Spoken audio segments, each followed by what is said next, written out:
రవికుమార్ గారు, చాలా మందికి గ్యాస్ ప్రాబ్లమ్ అనేది ఉంటుంది. ఎన్ని మెడిసిన్స్ యూజ్ చేసినా గాని అది అసలు తగ్గదు. ఇంకేంటంటే వాళ్ళేమన్నా ప్రాబ్లమ్ ఉందేమో అని చెప్పేసనేసి అబ్డామినల్ స్కాన్ చేయించుకుంటారు.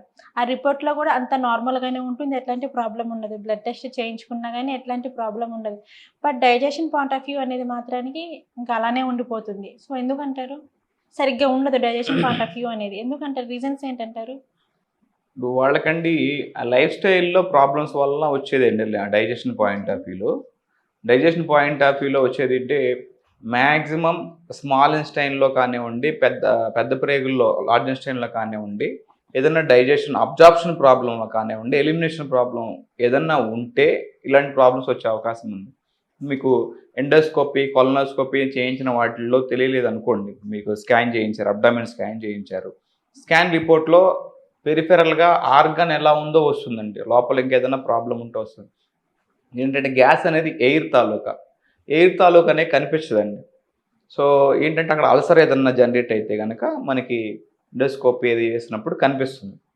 అయితే ఇవి ఈ ఆర్గాన్స్ తాలూకా రిలీజ్ చేసే ఎంజైమ్స్ ఉంటాయండి.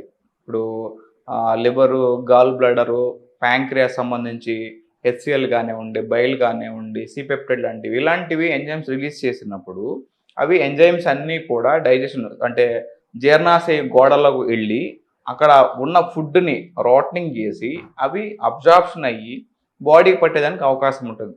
అయితే కొంతమందిలో ఎసిడిక్ నేచర్ ఫుడ్ అనమాట. అంటే బయట జంక్ ఫుడ్స్ కానివ్వండి, కూల్ డ్రింక్స్ కానివ్వండి, ఫుడ్ టైంకి తినకుండా యాసిడ్స్ ఎక్కువ రిలీజ్ అయ్యాయనుకోండి, లేదా రెగ్యులర్‌గా నాన్ వెజ్ ఐటెమ్స్ కానివ్వండి, డీప్ ఫ్రై ఐటెమ్స్ కానివ్వండి, ఇలాంటివి తింటున్న వాళ్ళల్లో కొన్ని అల్సర్స్ అనేవి బాడీలో జనరేట్ అయ్యే అవకాశం ఉంది డైజెషన్ పాయింట్ ఆఫ్ వ్యూ. వాటిని సీబో అని కానివ్వండి, లీకీ గట్ అని కానివ్వండి పిలుచుకోవచ్చు. అయితే ఇలాంటి ఆళ్ళల్లో మోషన్ ప్రాబ్లమ్ కూడా వచ్చే అవకాశం ఉంటుంది. చిన్న ప్రేగులో అబ్జార్ప్షన్ ఉంటుంది. పెద్ద ప్రేగులోనేమో ఎలిమినేషన్ మోషన్ ఉంటుందనమాట. అంటే వీళ్ళకి మొత్తం 2 మీటర్‌న్నర పెద్ద ప్రేగు ఉందనుకోండి, మాక్సిమం వీళ్ళకి మోషన్ ప్రాబ్లమ్ ఉండడం వల్ల 2 కేజీల వరకు మోషన్ ఉండే అవకాశం ఉంది. అది ఎలిమినేట్ అవ్వకపోవడం వల్ల లోపల బ్యాక్టీరియా అనేది జనరేట్ అయ్యి దాని నుంచి చిన్న ప్రేగుల్లో కూడా వచ్చే అవకాశం ఉంది. ఇలాంటివి ఎన్ని టెస్టుల్లో కూడా కనిపించని ప్రాబ్లమ్స్ ఇలాగ హెచ్ పైలోరి అని చెప్పేసి బ్యాక్టీరియా, ఈ వైరస్ లాంటివి వచ్చి ఆ ప్రేగుల్లో ఉండేసి మనం తీసుకున్న ఆహారం మనకు బాడీకి పట్టకుండా అవి తిని అవి పెరుగుతాయండి. న్యాచురల్‌గా చూసుకుంటే ఏదన్నా ఓ పొలం ఉందనుకోండి. పొలంలో పంటకి ఏవైతే మనం మొక్కలు పెడతామో, ఆ మొక్కలకి మందేస్తే ఆ మొక్కలు కాకుండా కలుపు మొక్కలు ఎక్కువ పెరిగే అవకాశం ఉంది. సేమ్ అట్లానే మన బాడీలో గనక బాడీకి పట్టాల్సిన ఫుడ్ తీసుకున్నప్పుడు, ఈ బ్యాక్టీరియా లాంటివి ఉన్నప్పుడు బాడీకి పట్టదండి. చాలామంది మీరు చూస్తే ఇలాంటి కంప్లెయింట్ ఉన్న వాళ్ళలో సన్నగా అయిపోతూ ఉంటారు. లేదంటే పొట్ట మాత్రమే పెరుగుతూ ఉంటుంది. చేతులు కాళ్ళు సన్నబడిపోయి లివర్ తాలూకా ప్రాబ్లమ్ ఉన్నోళ్ళలో ఇలాగ డైజెషన్ పాయింట్ ఆఫ్ ప్రాబ్లమ్ ఉన్నోళ్ళలో ఇలాంటి లక్షణాలు ఉండే అవకాశం ఉంది. ఇవన్నీ కూడా రిపోర్ట్‌లో కనిపించవండి. సో, వాళ్ళని పర్సనల్ డయాగ్నోస్ చేసుకున్న తర్వాత అబ్డామిన్ డయాగ్నోసిస్ లాంటివి ఇంక వాళ్ళ లైఫ్ స్టైల్ ఏంటి, వాళ్ళు ఎట్లా ఫుడ్ తీసుకుంటారు, ఎటువంటి రెస్ట్ తీసుకుంటారని తెలుసుకున్న తర్వాతనే దీన్ని మనం అనాలిసిస్ చేసుకొని ట్రీట్మెంట్ చేయొచ్చండి. అంటే దీనికొచ్చేసి మనం ఎటువంటి న్యూట్రిషన్స్ గానీ, ఎటువంటి పోషకాహారం పదార్థాలు గానీ, తీసుకోకపోవడం వల్ల గానీ వచ్చే ఛాన్సెస్ ఉన్నాయంటారా?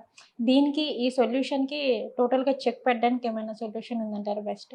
ప్రతి సమస్యకి సొల్యూషన్ ఉంటుందండి. అయితే అది ఒక ఆర్డర్‌లో చేయాలి. ఉదయం ఒక మీకు బ్రీఫ్‌గా చెప్పాలంటే ఒక పర్ డే లైఫ్ స్టైల్ అంటే బయో ఎనర్జీ క్లాక్ అని ఉంటుంది. అది మీకు తెలిసినట్లయితే ఎవరెవరికి ఏ ప్రాబ్లమ్ రాకుండా ఎటువంటి లైఫ్ స్టైల్ లీడ్ చేయాలనేది మీకు అర్థమవుతుంది. అయితే మీకు ఆర్గానిక్ క్లాక్ అంటే ఫర్ ఎగ్జాంపుల్ 12 అవర్స్ ఉందనుకోండి. మీకు ఎర్లీ మార్నింగ్ 3-5 నుంచి చెప్తాను. ఎర్లీ మార్నింగ్ 3-5ని బ్రహ్మ ముహూర్తం అంటారండి. ఆ టైం లంగ్స్ కోసం ఏంటంటే ఎర్లీ మార్నింగ్ 3-5లో బ్రీతింగ్ ఎక్సర్సైజెస్ లేదా యోగా, ప్రాణాయామం లాంటివి చేసినట్లయితే బాడీ యొక్క లంగ్స్ కెపాసిటీ పెరుగుతుంది. ఆక్సిజన్ పెరుగుతుంది. సో, ఆక్సిజన్ ప్రతి సెల్‌కి వెళ్ళడం వల్ల బాడీ రిపేర్, క్లీనింగ్ అనేది చేసుకుంటుంది. దాని తర్వాత టైమే 5-7. 5-7 అనేది పెద్ద ప్రేగు టైం అండి. పెద్ద ప్రేగు ఏంటంటే మనం ఎర్లీ మార్నింగ్ బ్రీతింగ్ ఎక్సర్సైజ్ చేయడం వల్ల పెద్ద ప్రేగు క్లీనింగ్ చేస్తది. మొత్తము రిపేర్, క్లీనింగ్ చేసుకునేదానికి నైట్ రెస్ట్ ఇస్తాం కాబట్టి 5-7 పెద్ద ప్రేగు టైం అండి.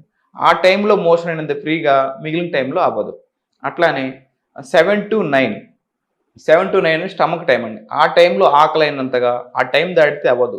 ఎందుకంటే అవి ఆర్గాన్ యొక్క ఎనర్జీని స్టోర్ చేసుకునే టైము, డైజెషన్ చేసే టైము. సో ఆ టైంలో ఫుడ్ తీసుకుంటేనే బాడీ పడుతుంది. తర్వాత 9 to 11 వచ్చేసి హార్ట్ టైం అండి. ఇట్లాగా హార్ట్, స్మాల్ ఇంటెస్టైన్ మధ్యాహ్నం లంచ్ లోపు కనుక మీరు ప్రాపర్ ఎనర్జీ అంటే హార్ట్కి, స్మాల్ ఇంటెస్టైన్కి సంబంధించిన ఫుడ్ ఏదైతే మీకు చెప్తామో అవి తీసుకున్నట్లయితే ఆ ఆర్గాన్స్ డ్యామేజ్ అవ్వకుండా ఉంటుంది. చాలామంది లంచ్ టైము స్కిప్ చేసేసి తింటూ ఉంటారు. అంటే బయో ఎనర్జీ క్లాక్ ప్రకారము బాడీ ప్రిపేర్ చేస్తుంది కాబట్టి ఆ టైంలో ఎవరైతే మిస్టేక్ చేస్తారో ఆ ఆర్గాన్స్లో ప్రాబ్లం వచ్చే అవకాశం ఉంది ఈ థియరీలో. అట్లానే మధ్యాహ్నం నుంచి చూసుకుంటే కనుక 3 to 5, 5 to 7 kidney and urinary blood time అండి. ఇది పేరెంటల్ ఎనర్జీ అంటారు. మనకు భగవద్గీతలో కూడా చెప్పిన విషయం ఏంటంటే పితృదేవతల ఎనర్జీ లేదా దేవతల ఎనర్జీ అని చెప్పేసి ఉంటుందండి.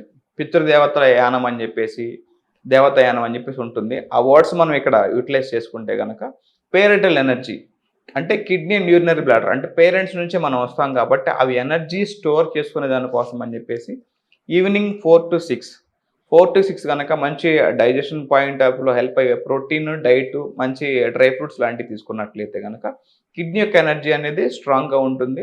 ఫర్దర్గా వాళ్ళ కాంప్లికేషన్స్ రాకుండా ఆయుష్ పెరిగేదానికి కూడా అవకాశం ఉంది.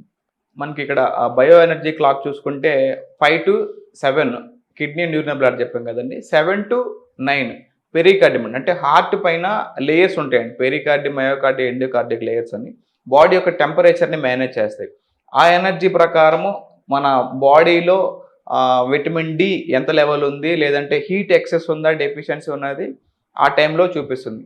ఇది కూడా మేనేజ్ చేసుకోవాలి. ఇంకా 9 to 11 హీట్ని మేనేజ్ చేసే టైం అండి. ఆ టైంలో పడుకోవాలి. ఎంత నిద్రపోతే అంత మంచిది. మ్యాక్సిమం 9 to 11 ఎవరైతే నిద్రపోరో వాళ్ళకి వచ్చే హెల్త్ ప్రాబ్లమ్స్, గైనిక్ ఇష్యూస్ వస్తాయండి.